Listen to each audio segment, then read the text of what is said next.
Backyard Farmer Presents Lifestyle Gardening is a production of the University of Nebraska Lincoln Extension.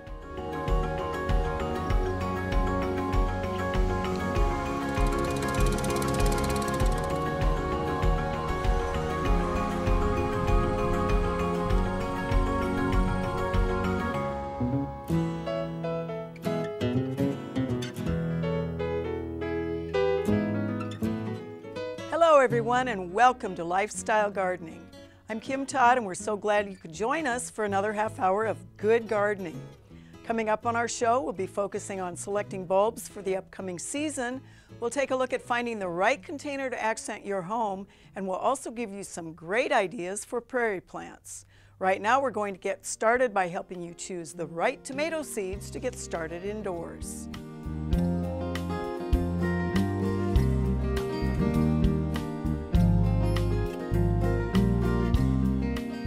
Even though we're in the dead of winter, it's not too early to start thinking about those wonderful fruits you want to grow in your garden. And America's favorite fruit is the tomato. You either love them or hate them, and if you love them, you covet them.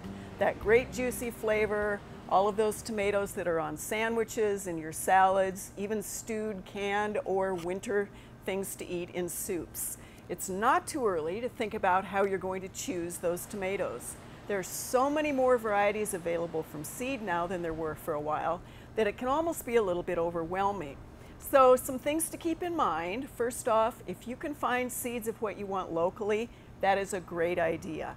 Even though they may be sold nationally from a big company, buy them from a local supplier, keep them in business so that next year if you really want something special, you stand a chance of getting it. You need to think about the flavor that you want and the actual type of tomato. Are you looking for the big beef steaks so you can make one slice and stick it on a BLT? Are you looking for the bitty little currant types or the grape type tomatoes that you eat by the handful? Perhaps it's the paste tomatoes. Maybe you're after the heirloom taste and you know full well you really can't buy heirloom tomatoes in the grocery store because they just don't keep. Perhaps you're one of those gardeners who wants the first tomato of the season and you're really willing to do everything short of something that is totally illegal to be able to be the first one in your neighborhood to be able to grow a tomato in the garden.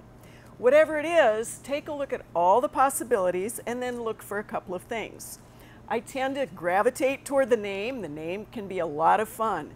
We have a tomato called Glacier. Well, that is one that is actually tolerant of some cooler conditions. Nebraska Wedding, you live in Nebraska, we have to have the tomato called Nebraska Wedding. Sweet pea currant, which is a bitty little thing, Cherokee purple, which is an heirloom, and then a sweet olive. So I just grabbed a handful of different seed packets for you to examine. Some of these are from Seed Savers Exchange, which is actually how do we keep the genetics of the tomatoes strong without going into many things that are hybrids. Others again are going to tell you a little bit about the conditions that these will take. You want to take a look for sure at the days from transplanting until you actually get those tomatoes. And that's really important, especially if you're after very early season tomatoes or the late ones. Those days are given from transplant, not from seeding. So if we have a packet that says 80 days from transplant and we have one that says 55 days from transplant, that's a full 2 weeks either earlier or later that you're going to end up needing those tomatoes.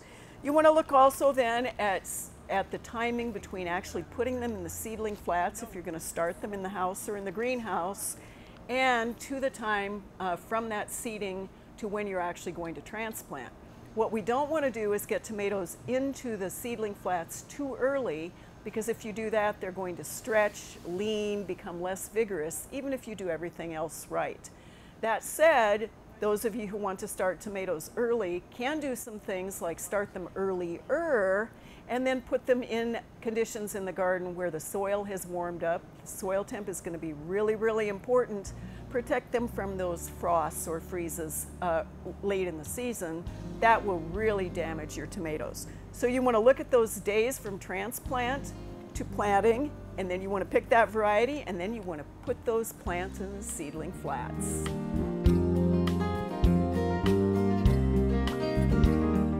Trying new varieties is half the fun of planting tomatoes, but there's nothing wrong with going with the tried and true favorites from seasons past. As we said in the video, pay close attention to the planting directions on the back of the seed packet. Most of the information you're going to need is right there, and it's really the best way to ensure success. If you've watched our regular spring show, you know that you've got to get those spring flowering bulbs into the ground in the fall. With so many great choices out there, it's hard to decide and make those plans, so there really are some basic considerations you'll need before you purchase them. For our second feature today, we're going to help you sort out how to buy the best bulbs.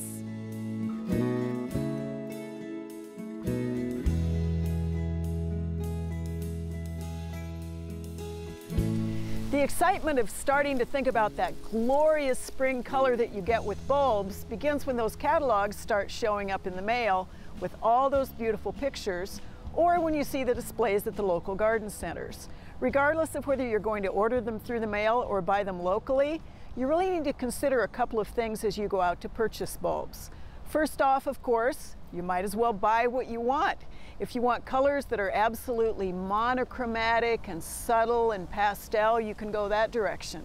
If you want in-your-face sorts of reds and violets and purples and oranges, you can do that as well. You need to be thinking about how perennial you want your bulbs to be, because daffodils and jonquils and narcissus, as they're called, can be very perennial if they're managed properly in northern climates. A lot of our tulips, on the other hand, really need to be treated like annuals. You can also consider what we call the minor bulbs, which are the little tiny ones that create these incredible seas and carpets, typically of blue. So we're talking about Scilla, Glory of the Snow, crocus will naturalize. So you've got lots and lots and lots of different options. Let's take a look at really what you should be seeking when you are purchasing bulbs. Starting with daffodils, I have several different daffs in my hand here, or jonquils. These are sold by what is called the double nose. The interesting thing about daffodils is that you can see I have one in my hand that is just beginning to put on a double nose, one where we have clearly a very large main bulb, and the offset here is the second nose. The third is a triple, and there's a difference in size on these. With a double nose, 1, 2, or 3, you're going to get more than one flower off a single bulb. Now you can see the roots are dried out and the scales are still well attached. Typically in the bulb world, especially with narcissus or daffodils and hyacinths and tulips, bigger really is better. You want to make sure in all cases that the bulbs are actually strong, they don't have any damage to them, they don't feel mushy or rotten, and they don't smell bad. So that gives us a notion on the daffodils. We have 3 different types of minor bulbs right here, and this is actually a corm. This is crocus. You can see that these are wanting to already sprout and come out of the ground, as is the same thing with the Scilla and then the muscaris. So a couple of these have begun to sprout enough that they're beginning to dry out. Fresh bulbs really do make a difference, especially the ones that want to sprout in the dark or sprout if it gets a little bit of moisture or if it's too warm. So these guys need to go in the ground rapidly before they really exhaust their energy. We also have tulips, and again, we have lots of different sizes of tulips here. You can see maybe that this one has started to do some offshoots, but it's not very big. This one has begun to sprout, has a nice dark brown scale on it. So the quality of the bulb is going to make a great big difference in terms of the quality of your landscape planting. If you buy bulbs that are called Landscaper Special, or it sounds too good to be true in terms of the price, chances are they're small and they're undersized. You may not get the flowering you want the first year, and especially in the case of tulips, you may not get flowering at all, because if they're not reliably perennial, they're going to maybe throw foliage that first year but not be able to survive the winter. We finally have a type of bulb that is actually a little weird corm. This is arum. Again, one of the main things with purchasing a lot of bulbs is they have to be fresh. If they're not fresh, you're really not going to get the quality of the plant that you're seeking. Selecting healthy and fresh bulbs means much more satisfaction when they're planted. Sometimes those discounted bulbs are discounted for a reason. Your local garden center professional can help you make good choices and point you to new varieties that you might want to try. And even though we are not planting the fall flowering bulbs now, we are planting those summer blooming things like lilies. So make sure you ask the right questions. Speaking of questions, we get a lot of questions on Backyard Farmer about evergreens. Sometimes the troubling thing is we're not sure which evergreen you're talking about. It's a very helpful thing to know if it's a pine, a spruce, or a fir. So for this week's landscape lesson, we're going to help you unravel the mystery.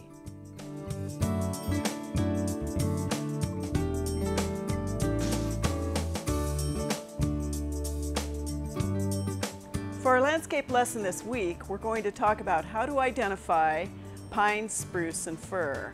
And that might sound like a really weird one, but it really helps us answer your questions if you understand the difference between those three evergreens. All evergreens are not pines, they're certainly not spruce, and they're certainly not fir. And the reason this is important to know is because they get different diseases, they have different growth rates, they have different cones, they get different pests. So to help us help you, we have to know that you know the difference. So let's start with pines. Pines come in long-needled and short-needled, and the really most important difference in terms of the needles themselves is they come in bundles or fascicles. The fascicles can hold 2 needles, they can hold 3 needles, or they can hold 5 needles. On occasion, you'll end up with a pine that has 2 or 3 needles, and that becomes a part of the identification. Pines also lose their needles. They may lose them every single year like white pines, or it could be 5 years, 7 years, a long time for them to actually lose their needles. Then we have spruce. The most common spruce for people to understand is blue spruce. The needles of spruces are shorter. They're often sharp. Most importantly, they are single. So we don't have needles in fascicles, we have single needles. And then we have fir, and their needles are also single. The difference between the needles of a spruce and a fir, spruce needles are square, so if you actually take your fingers and do this with them, you'll feel 4 sides on the spruce needles. On fir, the needles are flat, so they're essentially in 2 dimensions. The other difference is in the cones, and I've brought with me some cones of pines, which are tough, hard, long-lasting. Oftentimes the scales are dipped in a different color, especially true with something like white pine. The cones of spruce are much less stable, even though this one is pretty tough and hard. The scales are thinner. Oftentimes they have a notch in them. They're carried in the upper branches of the tree. And I don't have cones of fir because you rarely see them. They're upright in the tree, and then they shatter and fall off, leaving something that is actually just the spike that would hold the centerpiece of the cone. So important to know the difference between pine, spruce, and fir. They're used differently in the landscape. They grow up differently. They have different growth rates. They have different pests and different diseases. We hope these tips will help you know which evergreens are in your landscape. If insect or disease pests become a problem, you'll be better informed to make decisions on how to treat them effectively. We hope you'll take some time this weekend to identify those evergreens. You know, the great thing about container gardening is that you can do it anywhere. You don't need a huge front yard or a backyard to enjoy growing just about everything from herbs to flowers to vegetables if you have some containers handy. Containers can also be an attractive addition to your home. They don't have to be just the plain, ordinary orange pots, so we'd like to take a few minutes to show you some ideas about the pots themselves and how you can mix and match colors, sizes, and materials to enhance your outdoor living space.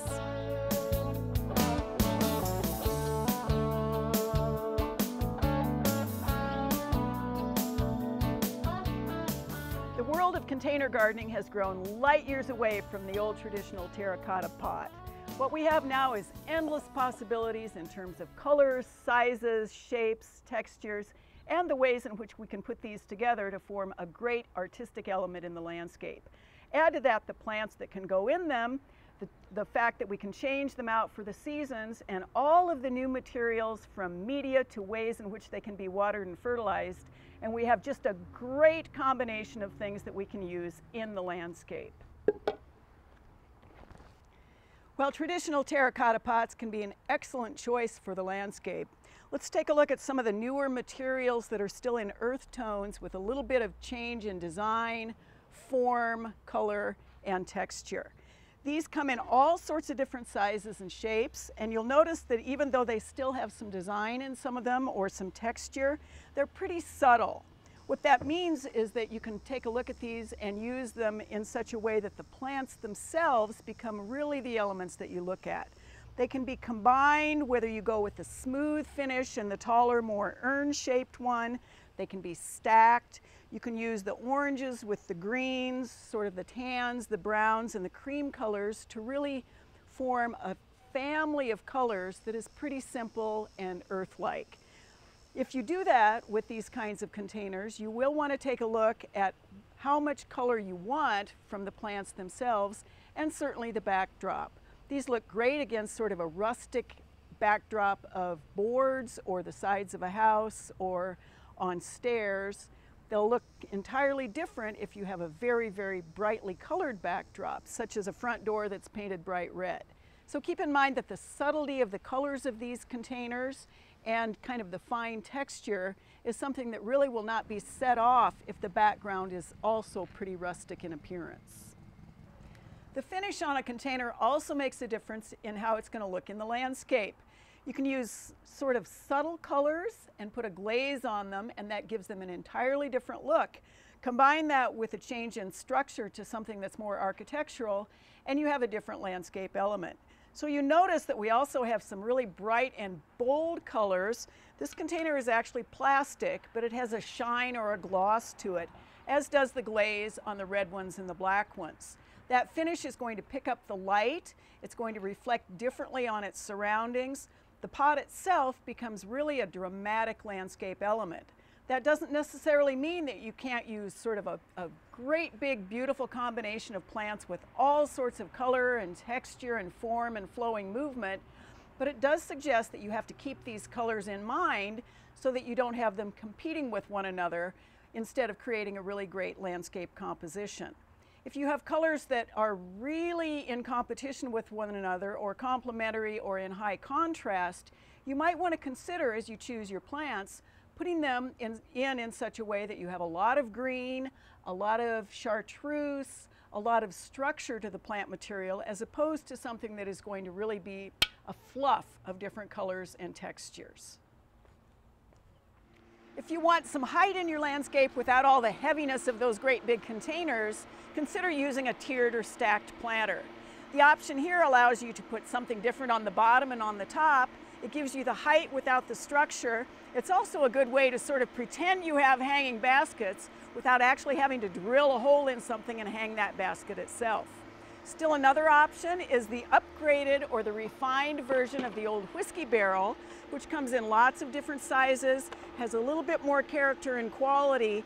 It's still rustic, but it could go into a really slick architectural environment or into one that has a little bit more of a country feel. And finally, if you really want to be over the top and have a little bit of fun, why not a purse? This is truly a designer element. You can fill it with whatever you want. You'll need to give this sphagnum moss an awful lot of protection from the sun and a little bit more water. So this will be one that you would actually carry with your rain gear. Lots and lots of options for containers. They should be as personal as the person who is choosing them. Of course, those standard orange terracotta pots are really just fine for growing almost anything. But there are so many great choices of materials and colors that the possibilities are almost endless. It's really a great chance for you to get creative and show your style around your home. You know, we can't call ourselves the Backyard Farmers without answering a few of your emails. We can't get to all those questions on the air, but if you'd like to send us a question, just email us at byf@unl.edu. Let's get started with a question from the central part of the state, which is about spruce that are dying kind of from the bottom up. We had a lot of these questions last year that were really drought related, and we had some good segments about the kinds of diseases that really can impact spruce, especially those that are under a lot of stress. The pictures in this instance indicate that this is not only a spruce that is probably getting shaded out, it's also one that looks like it's kind of on the edge of its lifespan, maybe 40 years old or 50 or so. It's already lost a lot of branches from the bottom up that have been pruned out, and you can see a lot of dead material still hanging up in the canopy. Chances are that this has had a number of diseases that have impacted its ability to grow well. Even with pruning at this point, there's not much left. All of that sanitation, even of raking up the materials beneath, probably isn't going to do much good. Chances are this spruce is really ready for the chip pile, gives this owner a lot of opportunity to start over with a new plant. And I know that's not really what our viewers like to hear, but sometimes we just get to start over again. Speaking of dieback, we also have a question from kind of the Omaha area here, and this is another one that we got a lot of this fall. We expect a lot more of this spring as well.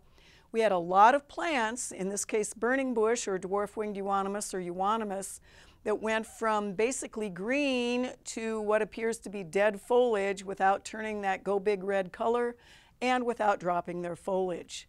Unfortunately, we had kind of the perfect storm of environmental conditions where we had nice warm weather and then we got as much as a 50-degree drop in temperatures just as those leaves were beginning to senesce or harden off. What that really meant is the plant had not shut down enough to be able to shed those leaves, so they still are hanging on the plant. People want to know what they should do about that now, and our suggestion is cross your fingers, hope, pray, and just wait. We don't know yet how much dieback we'll see on the tips of those twigs or how much death we'll have in the buds themselves. So really one of the worst things to do would be to do the pruning at this particular point. We have a question from a viewer from the North Platte area who has a silver maple, and they want to know whether they could actually plant succulents around the root system, around that big flare under the tree, since it's dry and succulents like it dry. That's really a good way to start thinking about that, but unfortunately succulents also are plants that absolutely love full sun conditions. So even though they may not be getting the moisture, both because the silver maple is taking what it needs first and because they're not getting much rain through that canopy, they are probably not going to get enough sun to be able to actually survive in those conditions. Instead, what we always recommend in this instance is not turf, because turf is probably not going to be very happy either a ground cover that will tolerate the dry shade or a really nice big mulch ring. And an example of a good nice mulch ring here shows you that you can kind of create that nice landscape feature, make the tree a little happier, make whoever's mowing the turf a little happier, and not have to worry a lot about plants beneath the canopy. Last season we spent quite a bit of time showing you how to incorporate prairie plants into your landscape. It makes sense to use plants that have been in Nebraska for thousands of years. They're used to our weather and they can usually withstand those crazy swings in hot, cold, drought, flood conditions. And not surprisingly, there are plenty of them that are really beautiful. Let's take a look at some of those great plants out at Pioneers Park here in Lincoln.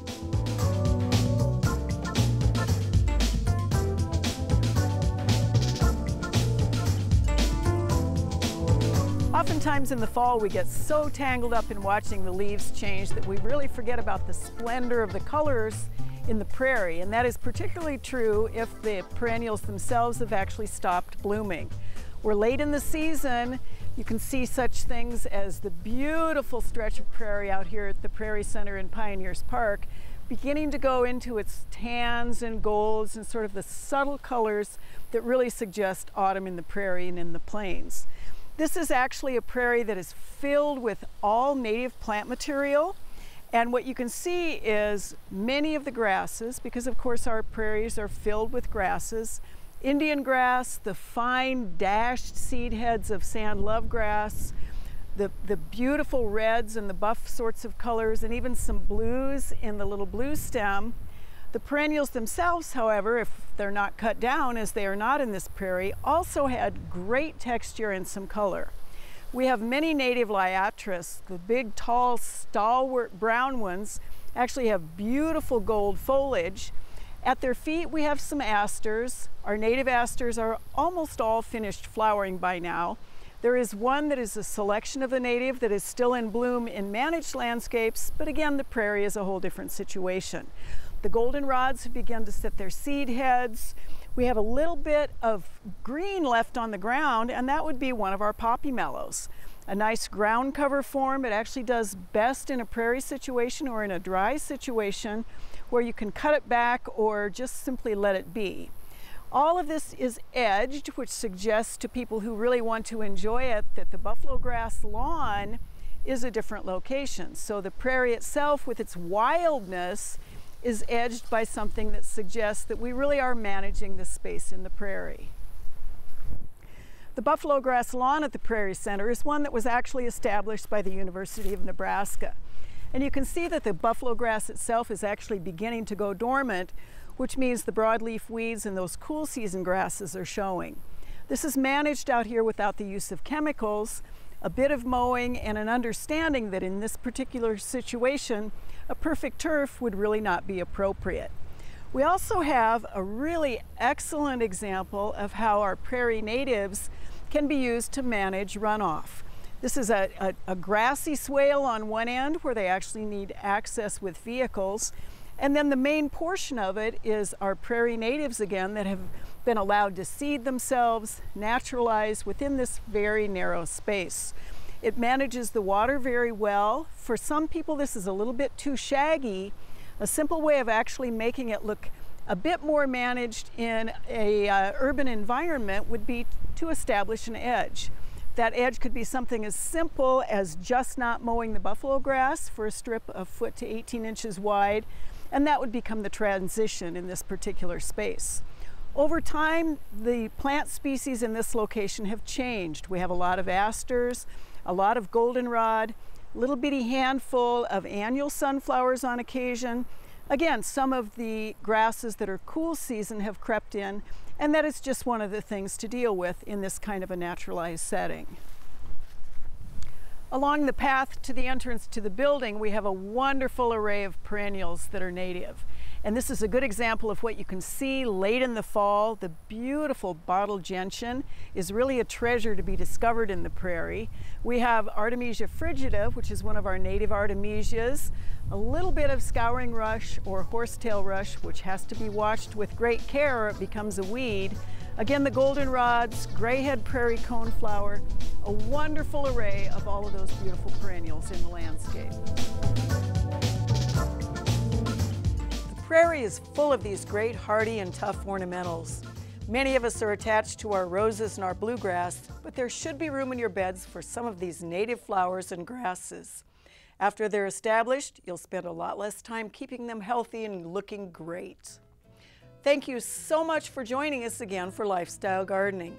Next time, we'll be showing you some additional plants from the prairie in an urban setting. We'll also be checking out more containers, and we'll show you the correct way to plant those bulbs. Good gardening, good morning. Thanks for watching, and we'll see you all next time.